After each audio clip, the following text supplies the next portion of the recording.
Chapter 36. Babaji's interest in the West. Master, did you ever meet Babaji? It was a calm summer night in Srirampur. The large stars of the tropics gleamed over our heads as I sat by Sri Yukteswar's side on the second-story balcony of the hermitage. Yes. Master smiled at my direct question, his eyes lit with reverence. 3 times I have been blessed by the sight of the deathless Guru. Our first meeting was in Allahabad at a Kumbh Mela. The religious fairs held in India since time immemorial are known as Kumbh Melas. They have kept spiritual goals in constant sight of the multitude. Devout Hindus gather by the millions every 6 years to meet thousands of sadhus, yogis, swamis, and ascetics of all kinds. Many are hermits who never leave their secluded haunts except to attend the melas and bestow their blessings on worldly men and women. I was not a Swami at the time I met Babaji, Sri Yukteswar went on. But I had already received Kriya initiation from Lahiri Mahashaya. He encouraged me to attend the Mela which was convening in January, 1894 at Allahabad. It was my first experience of a kumbh. I felt slightly dazed by the clamor and surge of the crowd. In my searching gazes around I saw no illumined face of a master. Passing a bridge on the bank of the Ganges, I noticed an acquaintance standing nearby, his begging bowl extended. Oh, this fair is nothing but a chaos of noise and beggars, I thought in disillusionment. I wonder if Western scientists, patiently enlarging the realms of knowledge for the practical good of mankind, are not more pleasing to God than these idlers who profess religion but concentrate on alms. My smoldering reflections on social reform were interrupted by the voice of a tall sannyasi who halted before me. Sir, he said, a saint is calling you. Who is he? Come and see for yourself. Hesitantly following this laconic advice, I soon found myself near a tree whose branches were sheltering a guru with an attractive group of disciples. The master, a bright unusual figure, with sparkling dark eyes, rose at my approach and embraced me. Welcome, Swamiji, he said affectionately. Sir, I replied emphatically, I am not a Swami. Those on whom I am divinely directed to bestow the title of Swami never cast it off. The saint addressed me simply, but deep conviction of truth rang in his words. I was engulfed in an instant wave of spiritual blessing.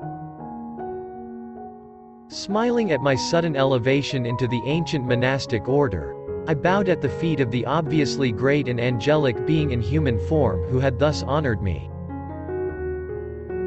Babaji, for it was indeed he, motioned me to a seat near him under the tree. He was strong and young, and looked like Lahiri Mahashaya, yet the resemblance did not strike me, even though I had often heard of the extraordinary similarities in the appearance of the two masters. Babaji possesses a power by which he can prevent any specific thought from arising in a person's mind. Evidently the great Guru wished me to be perfectly natural in his presence, not overawed by knowledge of his identity.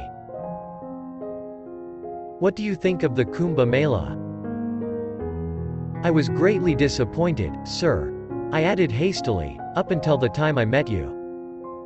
Somehow saints and this commotion don't seem to belong together. Child, the master said, though apparently I was nearly twice his own age, for the faults of the many, judge not the whole. Everything on earth is of mixed character, like a mingling of sand and sugar. Be like the wise ant which seizes only the sugar, and leaves the sand untouched.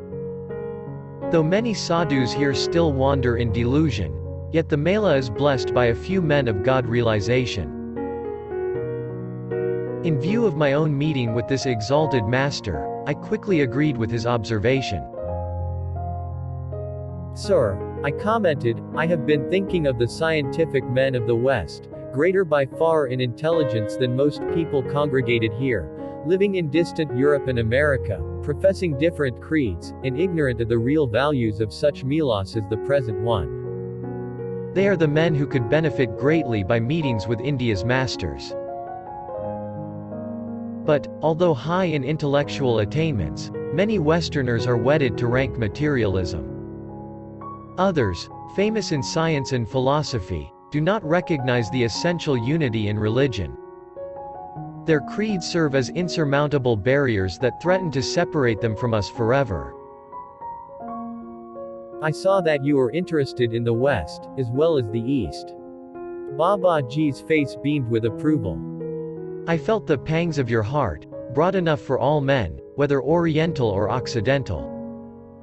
That is why I summoned you here. East and West must establish a golden middle path of activity and spirituality combined, he continued.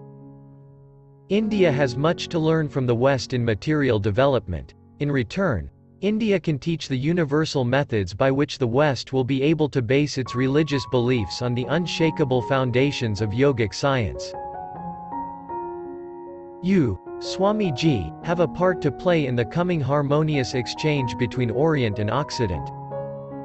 Some years hence I shall send you a disciple whom you can train for yoga dissemination in the West. The vibrations there of many spiritually seeking souls come flood-like to me. I perceive potential saints in America and Europe, waiting to be awakened.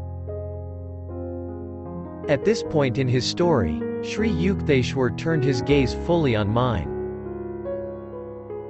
My son, he said, smiling in the moonlight, you are the disciple that, years ago, Babaji promised to send me. I was happy to learn that Babaji had directed my steps to Sri Yukteswar, yet it was hard for me to visualize myself in the remote West, away from my beloved Guru and the simple hermitage peace.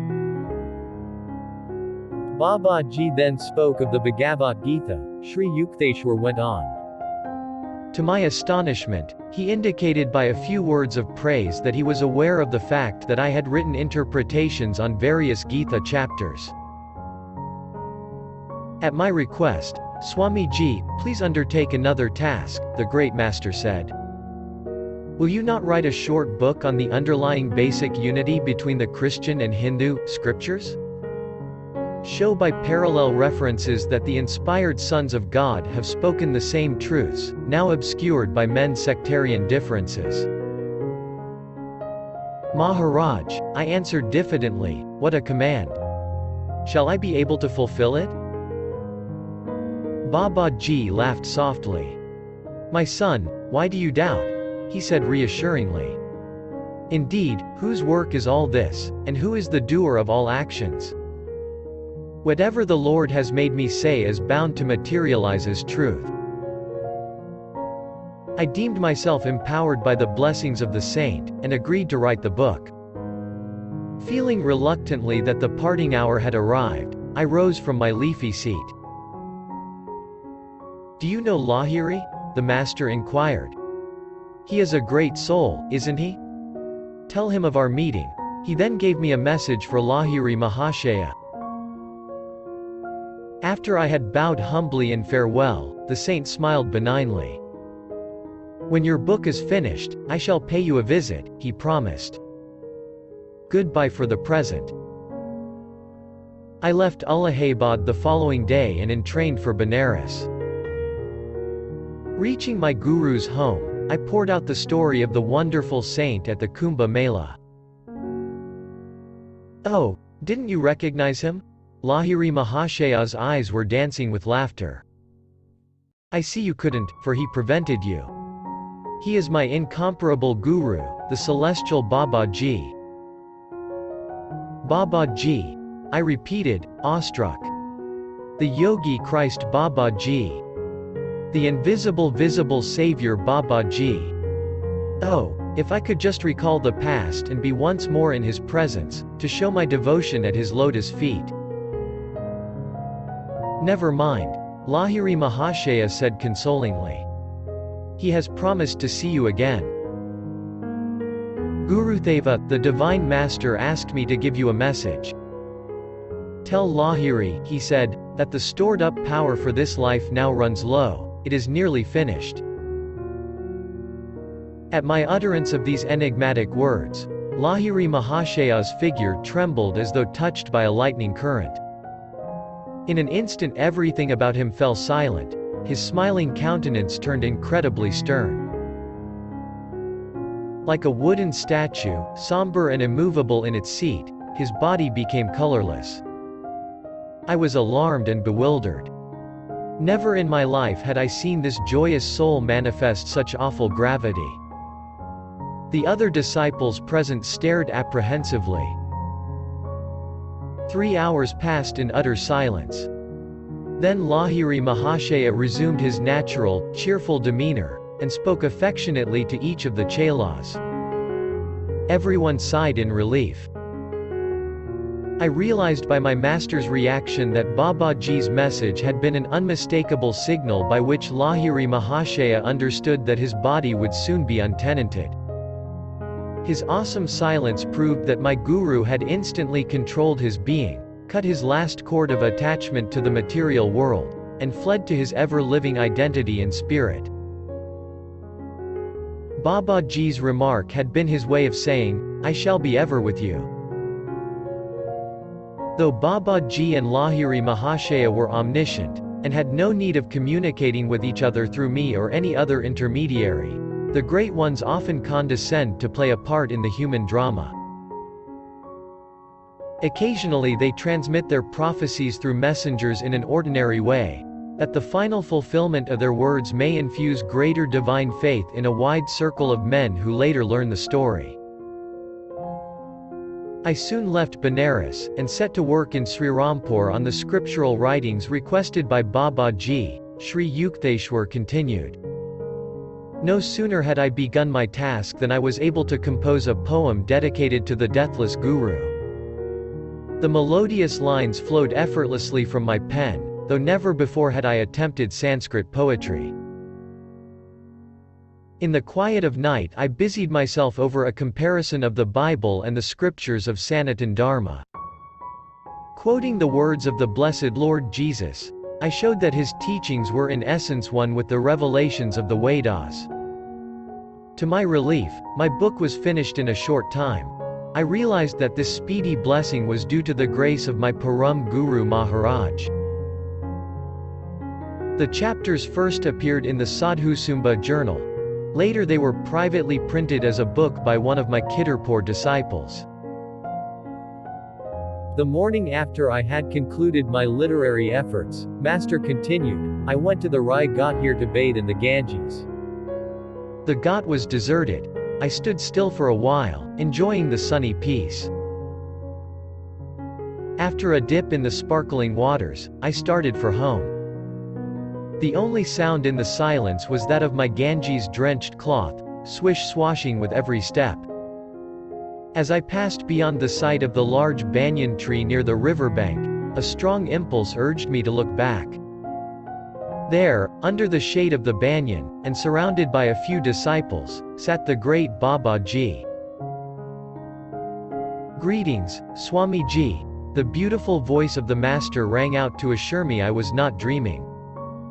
I see you have successfully completed your book.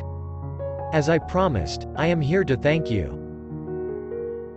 With a fast-beating heart, I prostrated myself fully at his feet. Param Guruji, I said imploringly, will you and your chelas not honor my nearby home with your presence? The Supreme Guru smilingly declined. No, child, he said, we are people who like the shelter of trees. This spot is quite comfortable.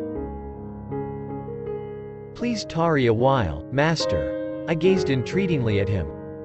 I shall be back at once with some special sweetmeats.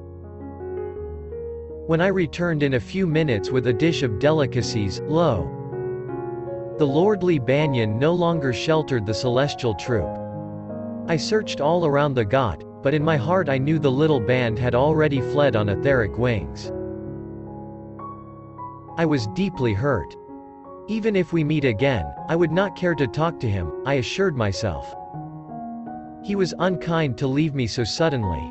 This was a wrath of love, of course, and nothing more. A few months later I visited Lahiri Mahashaya in Benares. As I entered his little parlor, my guru smiled in greeting. "Welcome, Yukteswar," he said. "Did you just meet Babaji at the threshold of my room?" "Why, no," I answered in surprise. "Come here." Lahiri Mahashaya touched me gently on the forehead. At once I beheld, near the door, the form of Babaji, blooming like a perfect lotus. I remembered my old hurt, and did not bow. Lahiri Mahashaya looked at me in astonishment. The divine guru gazed at me with fathomless eyes. "You are annoyed with me." "Sir, why shouldn't I be?" I answered. "Out of the air you came with your magic group, and into the thin air you vanished. I told you I would see you, but didn't say how long I would remain." Babaji laughed softly. "You were full of excitement.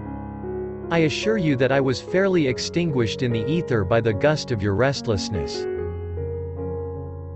I was instantly satisfied by this unflattering explanation. I knelt at his feet. The Supreme Guru patted me kindly on the shoulder. "Child, you must meditate more," he said. "Your gaze is not yet faultless. You could not see me hiding behind the sunlight." With these words in the voice of a celestial flute, Babaji disappeared into the hidden radiance. That was one of my last visits to Benares to see my guru, Sri Yukteswar concluded. Even as Babaji had foretold at the Kumbh Mela, the householder incarnation of Lahiri Mahashaya was drawing to a close. During the summer of 1895 his stalwart body developed a small boil on the back. He protested against lancing. He was working out in his own flesh the evil karma of some of his disciples. Finally a few chelas became very insistent. The master replied cryptically, "The body has to find a cause to go. I will be agreeable to whatever you want to do." A short time later the incomparable guru gave up his body in Benares. No longer need I seek him out in his little parlor. I find every day of my life blessed by his omnipresent guidance.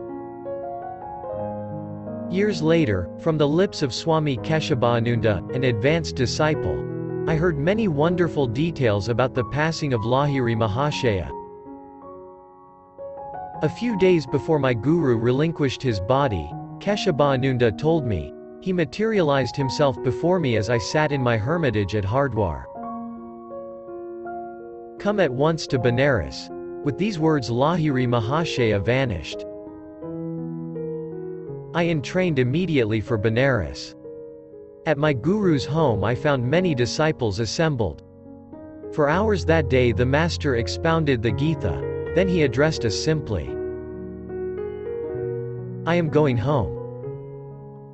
Sobs of anguish broke out like an irresistible torrent. "Be comforted. I shall rise again." After this utterance Lahiri Mahashaya thrice turned his body around in a circle, faced the north in his lotus posture, and gloriously entered the final Maha Samadhi. Lahiri Mahashaya's beautiful body, so dear to the devotees, was cremated with solemn householder rites at Manikarnika Ghat by the holy Ganges, Keshabananda continued. The following day, at 10 o'clock in the morning, while I was still in Benares, my room was suffused with a great light. Lo! Before me stood the flesh and blood form of Lahiri Mahashaya.